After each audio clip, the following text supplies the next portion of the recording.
নমস্কার, আমি মনীষা কিচেনে আপনাদের সবাইকে স্বাগত জানিয়ে আমি আরও একটি নতুন ভিডিও নিয়ে চলে এসেছি। আজকের আমি আপনাদের সাথে শেয়ার করব সিমলা মির্চ বা ক্যাপসিকামের তরকারি।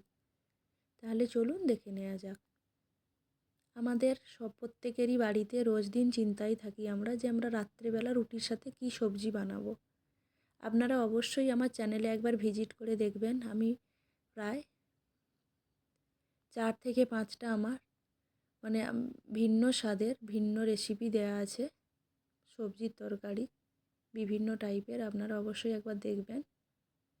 দেখুন, আজকের যেমন আমি শেয়ার করছি ক্যাপসিকামের সবজি রেসিপি রুটি দিয়ে খাবার জন্য। এটা আজকের আমি আমার বাড়িতে ডিনারে বানাবো, রুটি দিয়ে ক্যাপসিকামের তরকারি। এইভাবে ঝিরি ঝিরি করে কেটে নেবেন।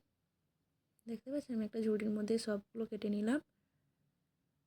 এটা অত্যন্ত কম সময় লাগে, খুব কম উপকরণ দিয়ে। আমার একটা পেঁয়াজ লাগবে। যা যা উপকরণগুলি লাগবে আমি সেগুলি সবার প্রথমে কেটে নিলাম।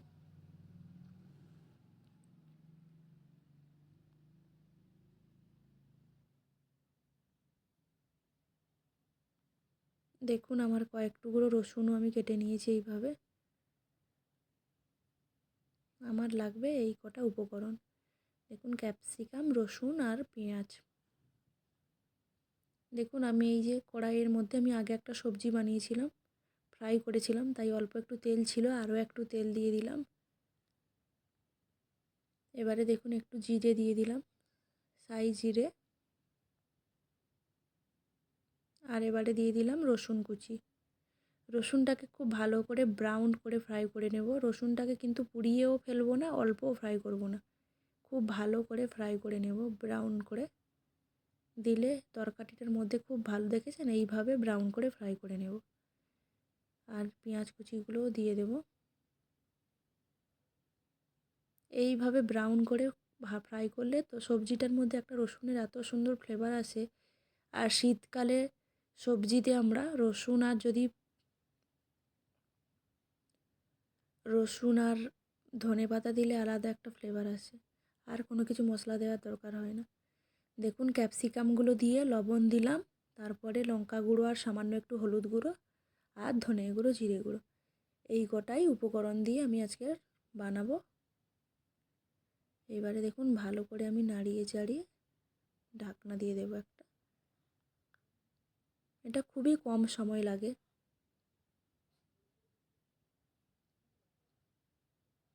এই সিমলা মির্চ বা ক্যাপসিকাম বাড়িতে আপনারা এইভাবে সবজি রান্না করে খাবেন, এটা খুব ভালো লাগে, খুব টেস্টি লাগে। দেখুন আমার প্রায় হয়ে এসছে। আমি অল্প সামান্য একটু জল দিলাম। জলটা দিলে কি হবে না, ক্যাপসিকামটা খুব ভালো সেদ্ধ হয়ে যাবে। আর দেখুন লাস্টে একটু মিষ্টি দিয়ে দিলাম, চিনি দিলে কি হবে না, ক্যাপসিকামটা খুব ভালো সেদ্ধ হবে আর একটু মিষ্টি মিষ্টি স্বাদ হবে। রুটির সাথে একটু মিষ্টি মিষ্টি স্বাদ হলে খুব ভালো লাগবে।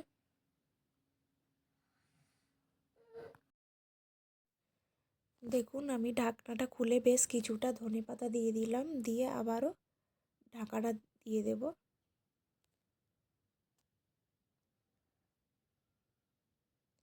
ভালো করে নাড়িয়ে চাড়িয়ে নেব।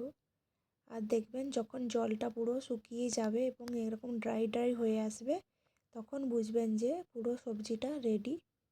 এটা কিন্তু রুটি দিয়েই খুব সুন্দর লাগে খেতে। আপনারা অবশ্যই একবার ট্রাই করবেন।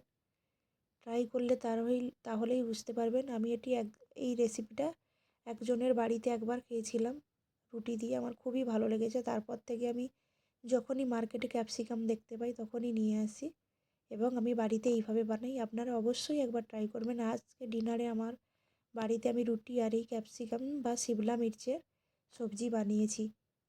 আর ভিডিওটা যদি ভালো লাগে থাকে তাহলে আমার চ্যানেলটিতে লাইক, শেয়ার, কমেন্ট, সাবস্ক্রাইব করে দেবে। আজ এই অবধি।